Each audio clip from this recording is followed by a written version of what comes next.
ઈસુની જય. માતા મરિયમની નવસંધ્યા ભક્તિ, છઠ્ઠો દિવસ. મા મરિયમ, જ્ઞાનનું આસન. બધું જ જાણવું એ જ્ઞાન નથી, પણ નમ્ર હૃદયે પ્રભુની વાણીને કાને ધરવી અને એ પ્રભુ વાણીને આપણા જીવનમાં ઉતારવી.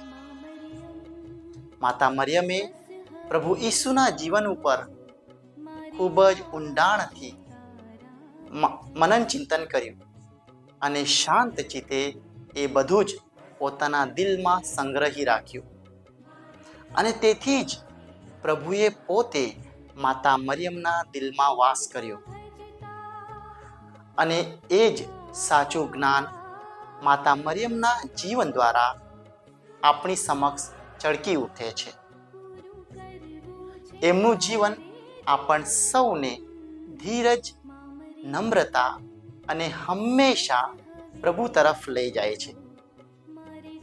આપણે જ્યારે માતા મરિયમ તરફ નજર કરીએ છીએ ત્યારે આપણે આપણા જીવનને કેવી રીતે ઈશ્વરની દ્રષ્ટિએ નિહાળીએ છીએ, પ્રભુની યોજના અનુસાર કેવી રીતે એમાં વિશ્વાસ કરીએ છીએ અને એમણે ચીંધેલા માર્ગે કેવી રીતે ચાલીએ છીએ તે શીખવે છે. આપણે પણ માતા મરિયમે ચીંધેલા માર્ગે ચાલીએ. આપણે પણ પ્રભુ જ્ઞાન વધુ ને વધુ મેળવીએ અને પ્રભુની નજીક જઈ માતા મરિયમની જેમ એ જ્ઞાનનો સાચો અને ઊંડો અનુભવ કરીએ. આમેન. સાથી પછી શાનો છે દર, છોની જીવનમાં શાતાના હોય, સાથ તારી હું થઈ જાઉં નિડર.